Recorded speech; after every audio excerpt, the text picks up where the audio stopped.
आज की इस चैप्टर से रिलेट होगी। देखते हैं कितना कुछ ऐसा है जो आप सीख चुके हो इसमें कोऑर्डिनेशन कंपाउंड के अंदर। और कुछ भी ऐसा कोई डाउट है तो आपको सिर्फ रेज हैंड करना होगा, या फिर मैं जो भी कुछ पूछूं, हालांकि अब वो डाउट लगेगा नहीं। इसमें बहुत सिंपल स्ट्रेट चैप्टर है और इंटरेस्टिंग।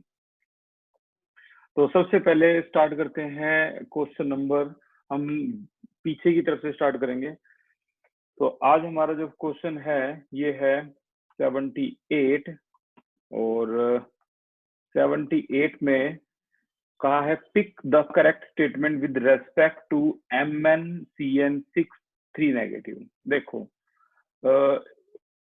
इस क्वेश्चन में जो चीज बिल्कुल ही गलत है, कौन कौन सी? यार ये टेट्राहेड्रल कब से हो गया यार, ये तो 6 है, टेट्राहेड्रल का तो मतलब ही नहीं। ये ऑप्शन तो वैसे ही करेक्ट इनकरेक्ट हो गया।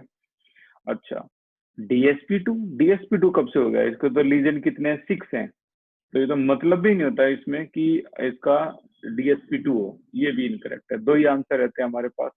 और इसे CN को स्ट्रॉन्ग फील्ड है, तो ये क्या करेगा आपका बी ऑप्शन, क्योंकि स्ट्रॉन्ग फील्ड है तो पेयरिंग करवा देगा और वो D2sp3 होगा। तो करेक्ट आंसर है बी, D2sp3। ठीक है, और आगे चलते हैं। इससे अगला जो क्वेश्चन है हमारा वो है 77। जहां भी कुछ सीखने लायक होगा मैं आपको बोल दूंगा कि आपको यहाँ अब एक्स्ट्रा दिमाग लगाना होगा। तो ये आपका एक्स्ट्रा दिमाग लगाने लायक क्वेश्चन है, यहाँ कुछ सीखने को मिलेगा आपको 77 में। क्या? Increasing order of wavelength, wavelength का इंक्रीजिंग ऑर्डर बताओ। वेवलेंथ के लिए मैं एक छोटा सा फॉर्मूला लिख देता हूँ, delta E is equal to H nu होता है, और एच न्यू को कहते हैं C बाई लैम्डा। यानी डेल्टा E कहीं ना कहीं इनवर्सली प्रोपोर्शनल हो गया आपका किसके? लैम्डा के। ठीक है, तो ये लैम्डा के inversely proportional delta E is equal to क्या? HC by lambda. और इन्होंने यही पूछा है कि वेवलेंथ का इंक्रीजिंग ऑर्डर बताओ। यार जिसकी एनर्जी कम होगी तो वेवलेंथ ज्यादा होगा, एनर्जी ज्यादा होगी तो वेवलेंथ कम होगा। आपको सिर्फ ये बताना है इन तीनों केसेस में, H2O, En और NH3 में किसकी एनर्जी, किसकी जो डेल्टा ओ जो गैप है वो सबसे ज्यादा होगा। आंसर जिसकी क्या लीजेंड जितना स्ट्रांग होगा। तो अब रेज हैंड करना है। H2O, En और NH3 में स्ट्रॉन्ग लीजेंड कौन सा हुआ? सबसे strong legend, raise your hand. Yes, Jatin बताइए। अब यहाँ से अनम्यूट का ऑप्शन नहीं है क्या इसमें? अच्छा सर, चलो ठीक है, मेरे को मिल गया अनम्यूट का ऑप्शन। ठीक है, श्वेता बताइए। भैया En सबसे ज्यादा है, वेरी गुड। अब En सबसे ज्यादा है तो एक बात तो साफ है, देखो En की सबसे ज्यादा स्ट्रॉन्ग फील्ड है, तो सबसे ज्यादा डेल्टा O यानी गैप जो है CFSC सबसे ज्यादा होगा। ठीक है ना? तो एनर्जी किसकी सबसे ज्यादा है भाई? En की सबसे ज्यादा है। तो फिर वेवलेंथ जो है किसकी कम होगी? En की कम होगी। सबसे कम वेवलेंथ देख लो किसकी है, ये डी ऑप्शन इज करेक्ट। ठीक है ना? तो इस तरीके से आप इसको बता सकते हो। जो जितना ज्यादा स्ट्रॉन्ग लीजेंड है वो उतना ज्यादा डेल्टा O यानी क्रिस्टल फील्ड स्प्लिटिंग एनर्जी दिखाएगा। ठीक है, बस ये लॉजिक था जो आपको अपने दिमाग में रखना है, बाकी तो आसान है ये। 76 पे आते हैं। Correct order of stoichiometry of AgCl found when AgNO3 in excess is treated with the complex this and this. ठीक है, एक ये कॉम्प्लेक्स है, एक ये कॉम्प्लेक्स है, एक ये कॉम्प्लेक्स है। तो कह रहा है करेक्ट ऑर्डर बताओ AgCl found when AgNO3 react. सीधी सी बात है यार, इसको छोड़ो, सिर्फ इसको बताओ आप। अगर मैं इसमें एक्सेस में AgNO3 डाल दूं तो क्या होगा? इसमें एक्सेस में AgNO3 डाल दूं तो क्या होगा? आंसर 3Cl, क्योंकि 6 तो बॉन्ड हो गया ना इसके कोऑर्डिनेट, वही तो बनाने हैं हमें कोबाल्ट के 6 बॉन्ड बनाने हैं बस। जो लीजेंड 6 लीजेंड ढूंढने हैं, देखो कोबाल्ट के 6 लीजेंड ये हो गए। तो फिर कितने Cl रह गए? 3, तो 3AgCl, ये रहा 3AgCl। अच्छा, कोबाल्ट इसमें अगर हम देखें तो 6 बॉन्ड बनाओ कोबाल्ट के, 5 तो अमोनिया ने बना दिए, एक Cl ने और बना दिया। कितने Cl रह गए अब? 2, 2AgCl यानी 2AgCl। इसी तरीके से यहाँ अगर देखेंगे तो कोबाल्ट ने कितने बॉन्ड बनाने हैं? 6 बनाने हैं, 6 लीजेंड के साथ। कोऑर्डिनेट बॉन्ड बनाने तो 4 तो ये हो गए, 2 ये हो गए, 6 हो गए, एक सीएल रह गया, 1 is Cl. Your correct answer is B. B is your correct answer. बड़ा सिंपल है। अच्छा 75 एक ऐसी चीज है जो आपके माइंड में, नॉलेज में अलग ऐड हो जाएगी, जो बेचारे बाकी बच्चों तक कभी पता नहीं पहुंच पाएगी, नहीं पहुंच पाएगी। वीबीटी कहती है एम और एल। वीबीटी क्या, पूरी बुक कहती है एम और L. M mean metal, L for legend.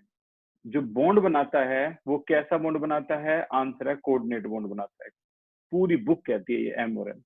लेकिन सीएफटी अगर एनसीईआरटी में ध्यान से देखोगे तो सीएफटी ये कहती है, क्रिस्टल फील्ड थ्योरी, कि एम और एल जो बॉन्ड बनाता है वो क्या होता है? प्योरली आयनिक होता है। ये कौन बोलती है? सीएफटी बोलती है। याद रखना इस बात को।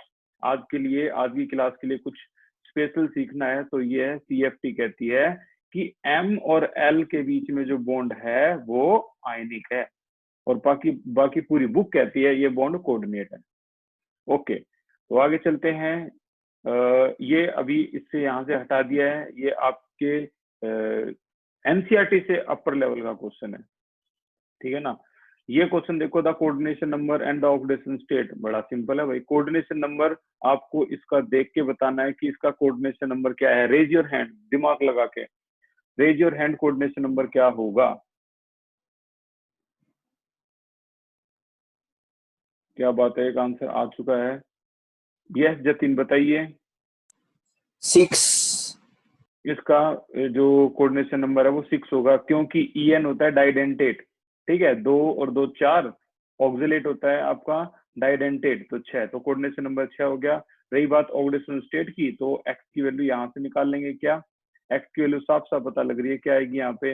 एक्स प्लस में 0 माइनस का 2 किसके लिए? ऑक्सिलेट के लिए, माइनस का 1 नाइट्रेट के लिए, is equal to 0, and your correct answer is 3। तो आंसर है आपका सी, ठीक है। और अगर हम आगे चलें तो यहाँ पर क्या है? The number of unpaired electron बताने हैं 111। ये तो बहुत आसान है भाई, मैं इस पे HW लिख रहा हूँ। जो बिल्कुल ही आसान होगा ना उसी पे HW लिखूंगा। आप प्रैक्टिस करो, इसके आंसर में सेंड कर दूंगा, ठीक है। अच्छा, ये 71 भी सीखने लायक है कि AlF3 is soluble in HF in the presence of this. तो आपका आंसर ये बनता है K3AlF। बस ये एक तरह की रिएक्शन है, पता नहीं नीट ने कैसे पूछ लिया और कहाँ से पूछ लिया, इसको जरूर इन्होंने P ब्लॉक से उठाया है। इसका नाम बन गया आपका पोटेशियम ट्राई हेक्साफ्लोरिडो एल्यूमिनेट, ठीक है ना। ये बनता है जब इन तीनों की रिएक्शन होती है, तो in the presence of KF, ठीक है, इन दोनों की रिएक्शन होती है इन द प्रेजेंस, ये कैटलिस्ट है। Okay, which of the following statement is true? इसके लिए सबसे ट्रू स्टेटमेंट कौन सा है? कितने अनपेयर इलेक्ट्रॉन होंगे, कितने नहीं होंगे, वगैरह वगैरह वगैरह। बड़ा आसान है यार, CN मैंने तो पहले ही बता रखा है आपको। कॉन्फ़िगरेशन आप कर दो, खेल खत्म वहीं पे। कॉन्फ़िगरेशन कोबाल्ट की ब्रैकेट में 3। नॉर्मल कोबाल्ट क्या होता है? मैं तो कहूँ आर्गन भी मत लिखो, आर्गन लिखते हैं बच्चे। आर्गन का कुछ यूज है ही नहीं यार, तुम आर्गन बार बार बार बार। लेकिन कॉम्पिटिटिव एग्जाम में आपको आर्गन वगैरह कुछ नहीं लिखना होता, CBSE में लिखो 3D4S, बस इतना ही करते हैं वो, कुछ नहीं। कोबाल्ट कितना होता है? 27, तो यहाँ 72 कर दो। आपको पता है कैसे? पीछे 3 इलेक्ट्रॉन अगर मैं निकालू तो यहाँ 0 रह गए, यहाँ 6 रह गए, तो बताओ CN स्ट्रॉन्ग फील्ड है, वो तो पेयरिंग करवा देगा VBT के अकॉर्डिंग, वो पेयरिंग करवा देगा। और जैसी पेयरिंग होगी तो कुछ बचा, आंसर है नो अनपेयर इलेक्ट्रॉन, यानी आंसर बी और सी में से कोई एक होगा। तो बताओ हाई स्पिन है या लो स्पिन है? Raise your hand. क्या बात है, बढ़ चढ़ के हिस्सा ले रहे हो, बहुत अच्छी बात है। ओके, हाई स्पिन है या लो स्पिन है, कुछ बताइए। सर हाई स्पिन है। ये हाई स्पिन है, ठीक है ना, हाई स्पिन है भाई। हाई स्पिन में तो अनपेयर इलेक्ट्रॉन ज्यादा होते हैं, यहाँ तो अनपेयर इलेक्ट्रॉन 0 है ही नहीं कुछ, तो no unpair electron and low spin, this is low spin complex, ठीक है ना। ये लो स्पिन कॉम्प्लेक्स है, इसका सी पार्ट बिल्कुल करेक्ट है। और आगे चलते हैं हम, 69 पे आ जाते हैं। Cobalt 3 chloride, cobalt 3 chloride form several octahedral complex with ammonia, right? Which of the following will give not give test with chloride? मतलब हालांकि कोबाल्ट COCl3 कह रहा है कि सेवरल ऑक्टाहेड्रल कॉम्प्लेक्स बनाता है अमोनिया के साथ, इनमें 4 में से एक ऐसा है जो COCl3 के साथ कोई भी कंपाउंड बनाएगा ही नहीं। ठीक है ना, with ammonia which do not give test with silver nitrate, sorry silver nitrate AgNO3 डाल दोगे तो रिएक्शन देगा ही नहीं। Raise your hand. क्या बात है श्वेता, वेरी गुड। बताइए आंसर श्वेता, कौन सा ऐसा है जो सिल्वर नाइट्रेट के साथ रिएक्शन देगा ही नहीं? भैया सी। वेरी गुड, कैसे? करेक्ट आंसर है सी, नो डाउट। कैसे?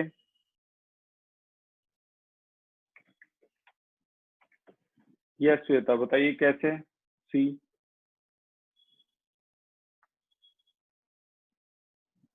अंशिका बंसल बताइए।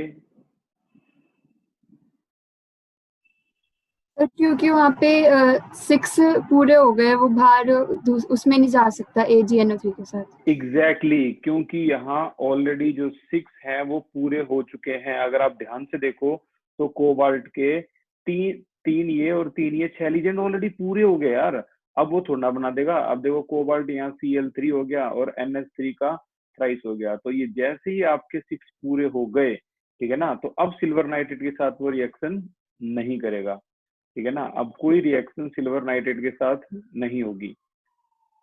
ओके, तो यहाँ कोई भी रिएक्शन सिल्वर नाइट्रेट के साथ नहीं होगी, तो कंपाउंड सी करेक्ट है। अगला क्वेश्चन है number of possible isomer for the complex this. इसके लिए नंबर ऑफ पॉसिबल आइसोमर्स, कितने आइसोमर्स बन सकते हैं इसके? अगर कोई दिमाग लगाए तो बताओ, raise your hand, how many isomers are possible with this? 68। सोच समझ के दिमाग लगाना भाई, थोड़ी हिंट दे देता हूँ, एक बार पूछते हैं। यस यशिका बताइए क्या आंसर है आपका, कितने पॉसिबल आइसोमर बना सकता है ये?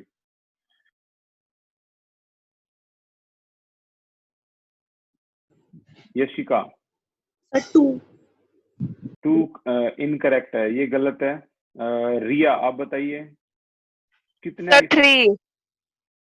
3 3 कौन कौन से 3? Ionization, geometrical and optical. नहीं नहीं नहीं नहीं, ये आयोनाइजेशन नहीं है। आयोनाइजेशन वो होता है जहाँ पे बाहर अलग आयन हो अंदर अलग आयन हो, ठीक है ना, वो आयोनाइजेशन है। ये आयोनाइजेशन नहीं है। मैं अभी आपको बता रहा हूँ, सुनो ध्यान से। ये आपका ज्योमेट्रिकल बना सकता है, लेकिन ज्योमेट्रिकल के अंदर 2 होते हैं, सिस और ट्रांस। वैसे ही ये आपका ऑप्टिकल भी बना सकता है। You know very well, this is the best example of geometrical and optical. Optical के अंदर भी आपके 2 होते हैं, कौन कौन से? एक ऑप्टिकल एक्टिव यानी सिस, एक इनएक्टिव यानी trans. You know how active and how inactive. Total isomer इसके 4 माने जाएंगे, ठीक है। और देखते हैं इसके, ये टोटल आइसोमर 4, ऐसा कभी नहीं याद आया है अभी तक, ठीक है ना, कि नंबर ऑफ आइसोमर बताओ कितने, ऐसे नहीं आता। आपके सीबीएसई में क्या आता है? आपके सीबीएसई में नॉर्मल पूछेंगे, बताओ ये कौन से आइसोमर शो करता है? Answer geometrical and optical. CBSE में तो इतना है, नंबर नहीं पूछते वहां पे, ठीक है। अगले की तरफ चलते हैं। हमारा 67 केस है, the sum of coordination number and oxidation state. अभी आया थोड़ी देर पहले ही। कोऑर्डिनेशन नंबर हमने किसका कितना निकाला था? 6, और ऑक्सीडेशन नंबर इसका कितना निकलेगा? ये भी निकाल दिया 3। तो आंसर कितना आएगा दोनों का? 9। सी इज करेक्ट। और आगे चले तो हाइब्रिडाइजेशन बतानी है। इसके अंदर यार ये तो बहुत आसान है, बिना करे बता सकते हैं इसको, तो DsP2 है ये DsP2 है। कैसे बताया मैंने? क्योंकि निकल सभी को पता है किस चीज के लिए पॉपुलर है निकल, 3D8 के लिए पॉसिबल है। आप कहोगे 4s2 कहाँ गया? क्योंकि ब्रैकेट में 2 भी है। अब ये 3D8 आ गया और CN स्ट्रॉन्ग फील्ड है, पेयरिंग करवा देगा, और 4 ही लीजेंड है, तो बनेगा क्या यार? DsP2 ही तो बनेगा। Correct answer is C. खत्म, ठीक है ना। Name the complex. इस कॉम्प्लेक्स का नाम क्या है? हेक्सासाइनोफेरेट, ब्रैकेट में 3। ये आंसर हो गया बी। अब देख लो, ये जो भी आपने पूरे चैप्टर में सीखा है, हालांकि हमने पी ब्लॉक एलिमेंट के नीट के क्वेश्चन नहीं किए, सब नीट में आए हुए हैं, मेंस में, नीट में वगैरह वगैरह, अलग अलग जगह पे। इनका क्या है? हाइब्रिडाइजेशन निकल का बताओ। निकल फिर से आ गया, निकल वही जो थोड़ी देर पहले था। ये भी क्या है आपका? CO क्या है? स्ट्रॉन्ग फील्ड है। तो यहाँ जो निकल कार्बोनाइल है, ये क्या शो करेगा? एक बार रेज योर हैंड इसके लिए। फैसल,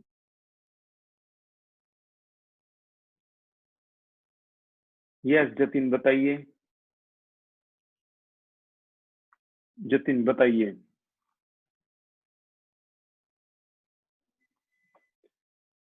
स्पेशल क्वेश्चन है। भानु बताइए।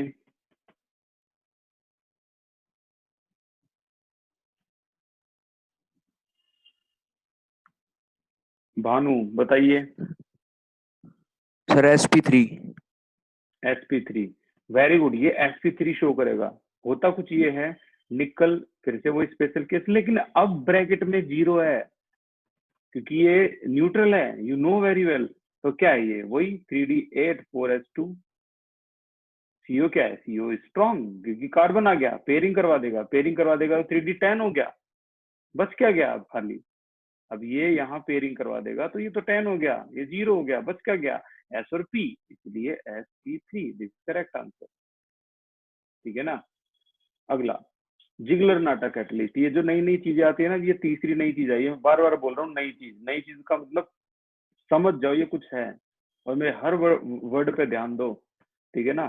जिगलर नाटा कैटलिस्ट जो है ये आपका आ जाएगा इसमें ऑर्गेनिक केमिस्ट्री में। ऑर्गेनिक केमिस्ट्री के अगले दूसरे चैप्टर में आ जाएगा जिगलर नाटा, और this is very popular known as tri ethyl aluminium and titanium tetrachloride. इसको कहते हैं जिगलर नाटा कैटलिस्ट।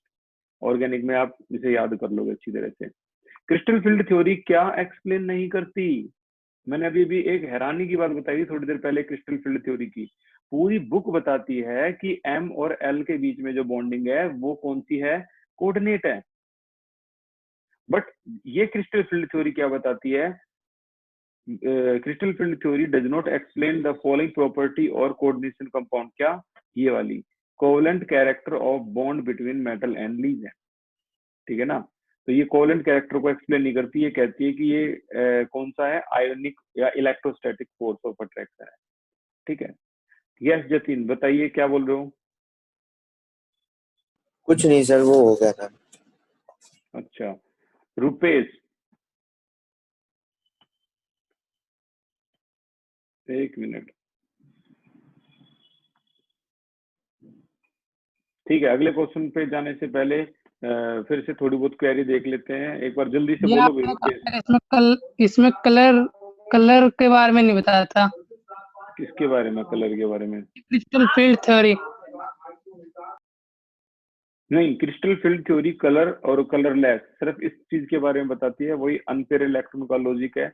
एक डीडी ट्रांजिशन का भी एक लॉजिक आएगा, वो मैं आज ही क्लास में आपको एक्सप्लेन कर दूंगा। डीडी ट्रांजिशन किसे कहते हैं? ठीक है ना। एक ये अभी यहीं पे खत्म कर देता हूँ, जब ये बात उठी गई है सुन लो ध्यान से। ये कई बच्चों ने सुना होगा कि डीडी ट्रांजिशन जो है कलर के बारे में बताता है, और ये CFT में बताता है। चलो सपोज करो किसी के पास 9 इलेक्ट्रॉन है, 9 इलेक्ट्रॉन है, तो जाहिर सी बात है सभी को पता है डी में अगर 9 इलेक्ट्रॉन है तो एक अनपेयर इलेक्ट्रॉन है। और एक अनपेयर इलेक्ट्रॉन का मतलब क्या होता है कि आपका एक भी अनपेयर इलेक्ट्रॉन आ गया तो वो चीज क्या दिखाएगी आपको? कलर। ठीक है ना। अब कलर में डीडी ट्रांजिशन का क्या रोल है? देखो 1 2 3 T2G, 1 2 EG, चाहे गैप लार्ज हो या स्मॉल हो, कुछ भी हो, ये गैप कैसा भी हो। अगर मैं कहूँ 9 इलेक्ट्रॉन भरने हैं और जो गैप है वो मान लेते हैं लार्ज, ठीक है, तो देखो क्या होगा 1 2 3 4 5 6 7 8 9, ठीक है, भर दिया इलेक्ट्रॉन 9। अब ये डी का एक इलेक्ट्रॉन, देखो ये डी का एक इलेक्ट्रॉन अगर जंप करके इसी डी में चला जाए, यहां चला जाए, क्योंकि खाली जगह है ना एक इलेक्ट्रॉन के लिए, तो डी का इलेक्ट्रॉन डी में जाने को ही बोलते हैं डी ट्रांजिशन। ठीक है ना, इसी का इलेक्ट्रॉन इसमें जंप कर जाए। तो मान लो अगर यहाँ 10 इलेक्ट्रॉन होते हैं तो ये पूरा फिल हो गया, ये पूरा फिल हो गया। अब इलेक्ट्रॉन डी ट्रांजिशन कर सकता है? नो। क्या D10 हो गए तो ये आपके D10 क्या कलर शो करेंगे? नो। या लीजेंड की वजह से अगर मान लो पेयरिंग होगी सारी तो कलर शो करेंगे? नो। तो डी ट्रांजिशन तभी हो सकता है, ये D and F block element के लिए बता रहा हूँ मैं, बहुत इंपॉर्टेंट है। अगर डी में एक भी इलेक्ट्रॉन अनपेयर आ गया तो वो डी ट्रांजिशन शो करता है। ये है कहानी। आगे देखो इन कोबाल्ट, इसमें कोबाल्ट 3 पॉजिटिव यूज आउटर ये कॉन्फ़िगरेशन, ठीक है। नंबर ऑफ अनपेयर इलेक्ट्रॉन आसान है भाई, होमवर्क घर से करना है, ठीक है ना। ये नकली से क्वेश्चन, इनको अपने घर से कर लेना। सेलेक्ट द करेक्ट स्टेटमेंट, ये पैरामेग्नेटिक, टेट्राहेड्रल वगैरह वगैरह वगैरह, इनमें से कौन सी स्टेटमेंट, चलो मैं बता देता हूँ, इसमें से 2 आंसर बिल्कुल करेक्ट है, 2 आंसर करेक्ट है, रेज योर हैंड। 2 आंसर इसके 2 ऑप्शन करेक्ट थे, ठीक है ना। पेपर में बच्चों को कहा गया कि टीचर्स को कहा गया जो भी बच्चा कोई भी एक आंसर भी करेक्ट बताता है उसको नंबर दे दो, मिस प्रिंट हुई थी ये। तो सेलेक्ट द करेक्ट स्टेटमेंट, एक आध ढूंढ मिल गई हो तो बता देना कौन सी करेक्ट है, इसमें से 2 करेक्ट है। यस रिया, बताइए पहली करेक्ट कौन सी मिली आपको? Sir D. भाई रिया ये तो उल्टा काम हो गया, डी ऑप्शन नहीं है, ठीक है ना। अब तो आपको और आसान होगी, एबीसी में से 2 करेक्ट हैं, एबीसी में से 2 करेक्ट हैं। यस रोहित, बताइए। Sir A. Very good, A option correct है, ठीक है ना। बड़ा सिंपल है, पैरामैग्नेटिक बिहेवियर बोला जिसमें अनपेयर इलेक्ट्रॉन होते हैं। कोबाल्ट में कितने होते हैं आपके? 27 का मतलब है 3D, आपका क्या पीछे से 2 इलेक्ट्रॉन भी है, यहाँ से 2 भी है, तो 2 इलेक्ट्रॉन निकल जाएंगे। 3D में कितने जाएंगे? आयरन कोबाल्ट 7 रह जाएंगे। यार 7 रह गए तो स्ट्रॉन्ग फील्ड है, पेयरिंग करके क्या ये सारे पेयर कर देगा 7 को? नहीं, एक तो अनपेयर रह गया ना पैरामैग्नेटिक। अच्छा, इसके अलावा दूसरा ऑप्शन कोई बता सकता है? यस दीपांशु, बताइए। दीपांशु। सर सी। सी, भाई ये ऑप्शन भी गलत है, करेक्ट आंसर है बी, बी करेक्ट है, ठीक है ना। लिंकेज आइसोमेरिज्म कैसे शो कर देगा यार? ये लिंकेज तो वो होते हैं जिसमें एम्बिडेंटेड कोई आए, तो एम्बिडेंट तो कोई है नहीं ना, तो ये आपका नहीं है, एम्बिडेंटेड जो है वो नहीं है, ठीक है। तो बी ऑप्शन करेक्ट है, टेट्राहेड्रल है, करके देख लेना, आराम से निकल जाएगा।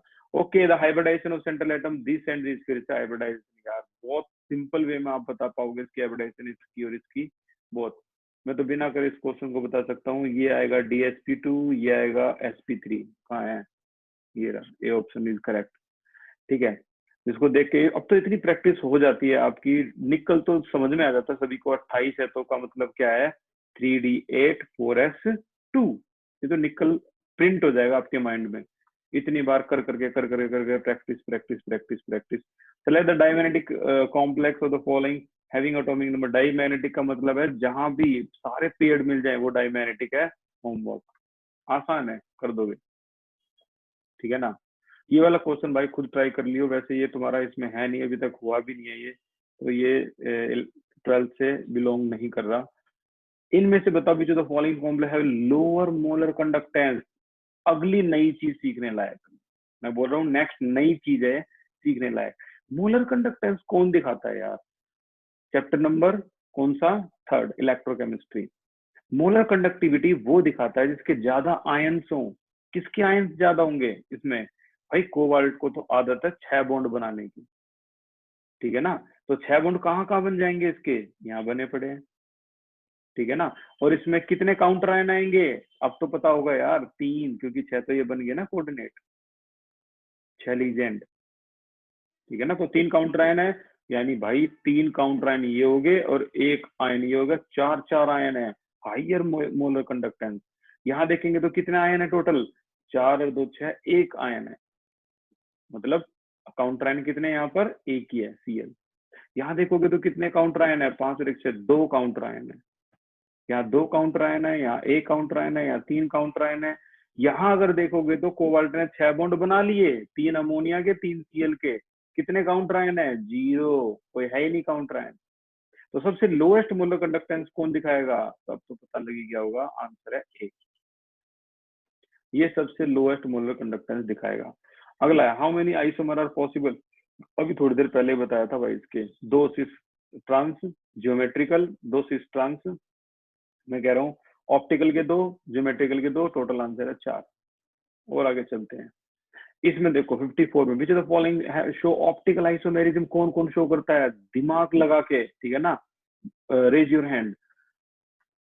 ऑप्टिकल आइसोमेरिज्म कौन शो करता है? 4 ऑप्शन है आपके पास, इनमें से 2 करते हैं optical isomerism show. Okay, answer आ गया। यस श्वेता बताइए। भैया डी।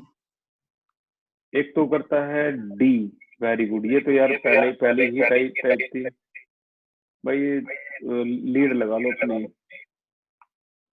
रिपीट हो रही है आवाज। अच्छा, ये हो गया आपका डी, ये तो हो गया ऑप्टिकल के पहली टाइप थी ये। इसके अलावा एक और बता सकता है कोई? बताइए भानु, एक और बताइए। Sir third. थर्ड मतलब ऑप्शन बता रहे हो आप? Option C is correct. Shweta आपने क्या डी ये बताया था क्या? भाई ऑप्शन सी करेक्ट है। कौन सा है आपका सेकंड और थर्ड? याद होगा आपको दिस, ये तो इतना पॉपुलर है, जो ज्योमेट्रिक और ऑप्टिकल दोनों दिखाते हैं, और ये उसकी पहली टाइप थी, ठीक है ना, इसकी फर्स्ट टाइप थी। तो ये दोनों के दोनों आपके हो गए ऑप्टिकल के, ठीक है ना, जिसमें एक तो होता है एम ए थ्राइस, ठीक है, एक हो गया आपका एम ए ट्वाइस x2, और एक और ये जो दिखाता है वो ऑप्टिकल का होता है एम ए x2y2। ये अभी क्लियर नहीं है तो अपना देख लेना, ऑप्टिकल के 3 होते हैं, एक और आता है इसके साथ साथ, ठीक है ना। अभी हवा में तीर मारने का कोई फायदा नहीं है। 53, among the following complex which one has zero crystal field stabilizing energy? Fifth चीज जो आपको नई सीखने को मिलेगी, नई बिल्कुल न्यू, किसकी जीरो स्टेबलाइजिंग एनर्जी है। अब कॉम्पिटिटिव एग्जाम में हालांकि ये कॉन्सेप्ट भी सिखाते हैं।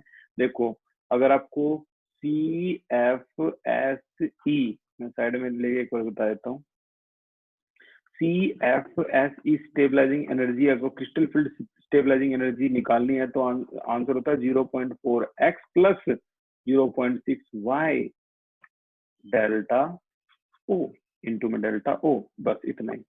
एक्स क्या होता है? एक्स होता है T2G के अनपेयर इलेक्ट्रॉन, T2G के इलेक्ट्रॉन, और ये क्या होता है? EG के इलेक्ट्रॉन। लेट्स चेक कि कितने इलेक्ट्रॉन हैं इसमें आपके, जिसकी जीरो आंसर आएगा। मैं इजी करने के लिए पहले आंसर बोल देता हूँ, बी ऑप्शन करेक्ट है, ये ऑप्शन करेक्ट है। चलो इसको चेक कर लेते हैं। FeH2O6 पॉजिटिव, ये आ गया FeH2O6 positive. Let's check it out. क्या इसमें T2G और EG निकालते हैं हम? देखो ये तो वीक फील्ड है, H2 एक वीक फील्ड है। आयरन को ले लेते हैं। आयरन होता है हमारा क्या, ब्रैकेट में यहाँ 3 भी है, तो ये हो गया हमारा 3D4S, ठीक है ना।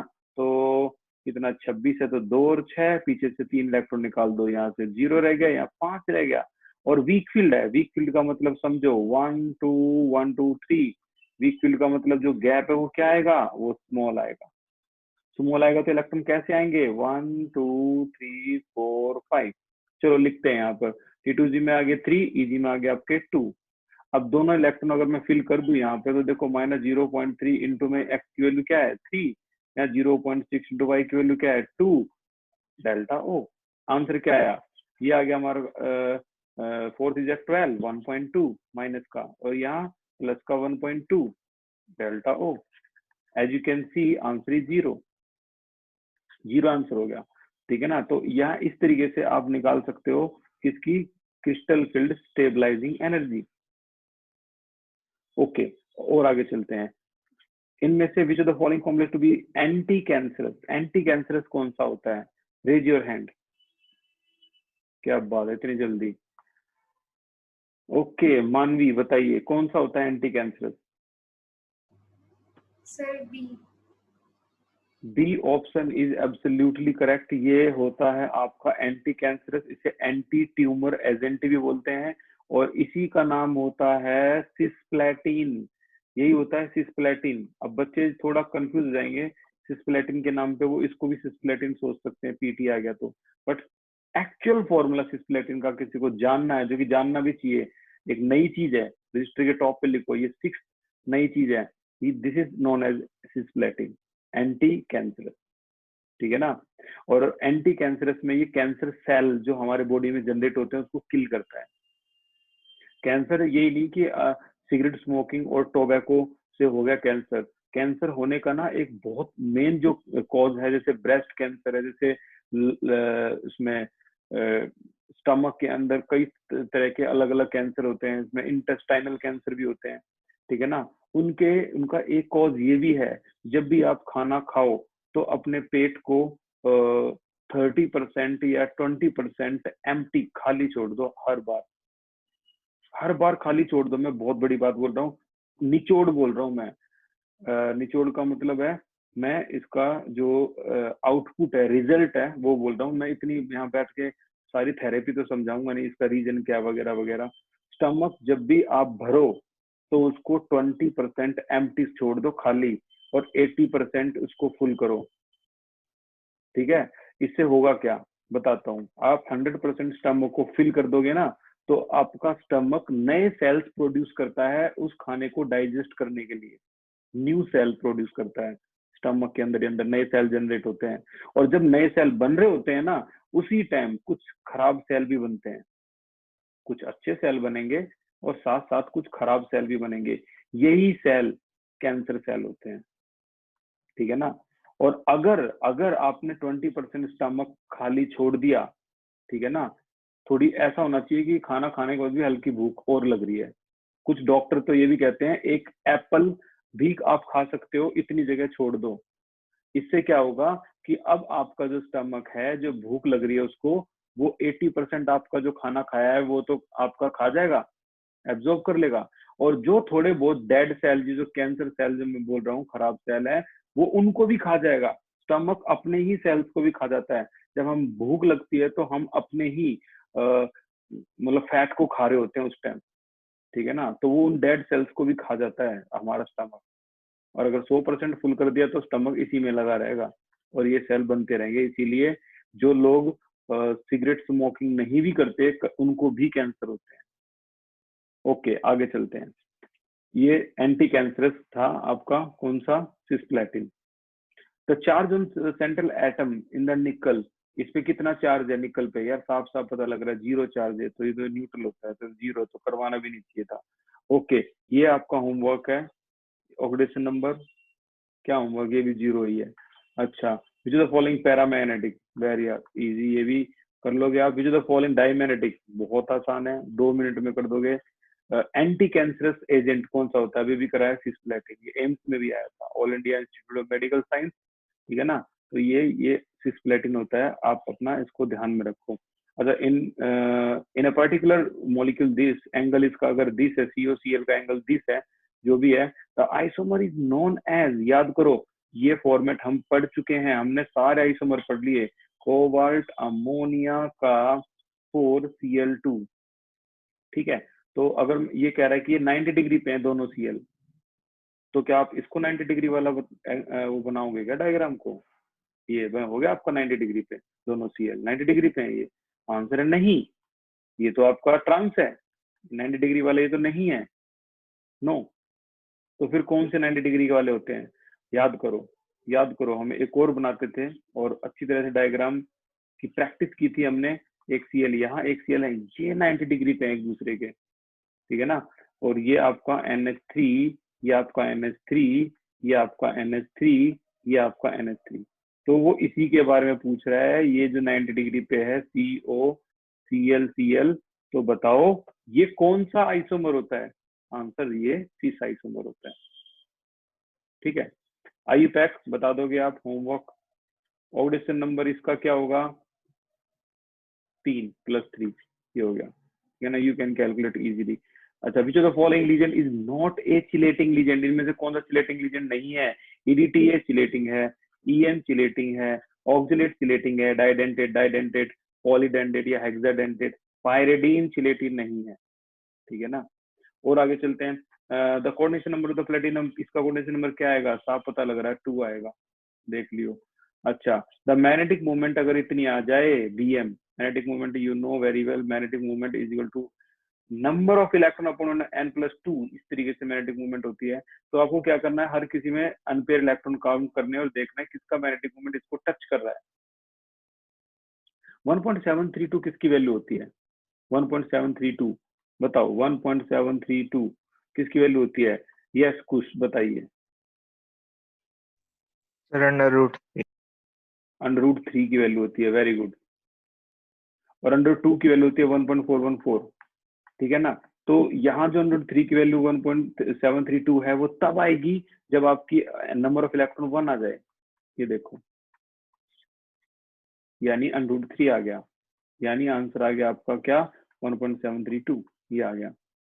इसीलिए आपका जहां भी एक अनपेयर इलेक्ट्रॉन आ जाए वो आपका आंसर आ गया। बस इतना अनपेयर इलेक्ट्रॉन 1 ढूंढना है आपको। यस विपिन बताइए। यस विपिन सर बोलिए। 42 का आंसर 6 नहीं होना चाहिए? 42 का आंसर 6। एक मिनट, कोऑर्डिनेशन नंबर, अच्छा अच्छा अच्छा, ठीक है ठीक है ठीक है, कोऑर्डिनेशन नंबर कह रहा है, बिल्कुल मैं इसको कोऑर्डिनेशन नंबर सोच रहा था, बिल्कुल 6 होगा, नो डाउट। ठीक है आगे चलते हैं। ये जो सर्कल लगा हुआ है ये भी हटा दो, ये भी तुम्हारे इसमें नहीं है, न्यूमेरिकल नहीं आते इसके, इस चैप्टर के भी इन्होंने तो न्यूमेरिकल भी बना दिए हैं। अच्छा, क्रिस्टल फील्ड स्प्लिटिंग एनर्जी, फिर से आपका वही क्वेश्चन आ गया। हाई स्पिन D4 है, ये हाई स्पिन D4 का मतलब समझ लो कि 1 2 3 1 2। हाई स्पिन का मतलब क्या होता है, ये गैप जो है स्मॉल है, यानी 1 2 3 4 इलेक्ट्रॉन यहाँ पे हैं। T2G में कितने हैं 3, EG में कितने हैं 1। तो अब आपको फिर से वही एनर्जी निकालनी है। अभी आपको आपने फॉर्मूला देखा होगा क्या था, CFSE इज इक्वल टू क्या, -0.4x प्लस 0.6y और डेल्टा O। तो यहाँ पर आपको 3 और 1 लिखना है, 3 और 1, जो भी आंसर आएगा कर लेंगे, आंसर ये आ जाएगा इसका। ठीक है, और आगे चलते हैं।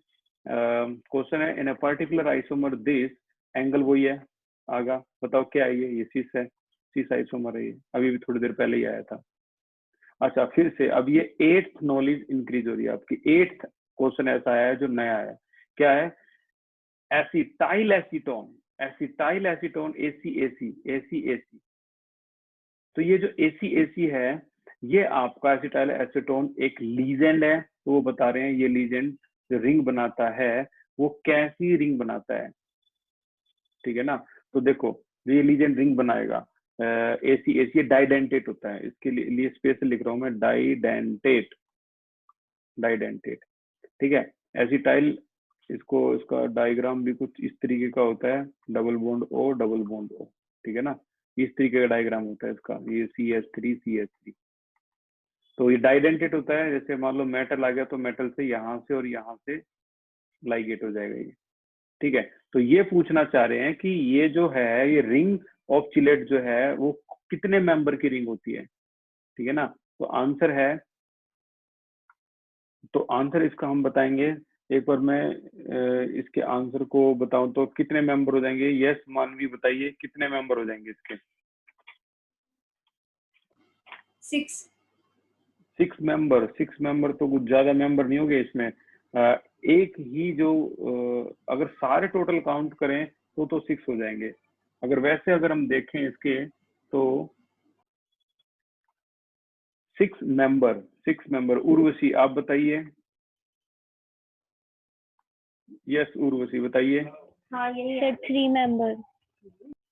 3 मेंबर जो ये जो देखो कोबाल्ट कितने यहाँ पर ना, एक जो रिंग बन रही है उसमें 3 रिंग बनेंगी, ऐसी ऐसी 3 रिंग। ठीक है ना, तो 2 + 2 + 2, तो मेंबर जो चिलेट, सिर्फ लीजेंड के बारे में पूछ रहे हैं, तो 2 क्या होते हैं इसमें, डोनर होते हैं, तो 2 + 2 + 2 आंसर वही है जो उसने बताया था, 6 मेंबर। यही दे रखा है, मैं टोटल पूछे गए इसमें। Okay, which of the following is paramagnetic, ये भी बहुत आसान है, आप अपने आप कर सकते हो होमवर्क। तो यहाँ तक का हमारा जो डिपार्टमेंट था आज का ये हो गया खत्म। हालांकि सारा का सारा और भी जो है वो बहुत आसान है। अगली एक क्लास में और हम इसको रिपीट करेंगे, और ये जो पाई कॉम्प्लेक्स का एक क्वेश्चन था वो भी रहता है, वो भी इस चैप्टर करेंगे, और एक पी ब्लॉक एलिमेंट के भी जो नीट के रहते हैं ये भी क्वेश्चन करेंगे। आज के लिए इतना ही था, बहुत ज्यादा एफर्ट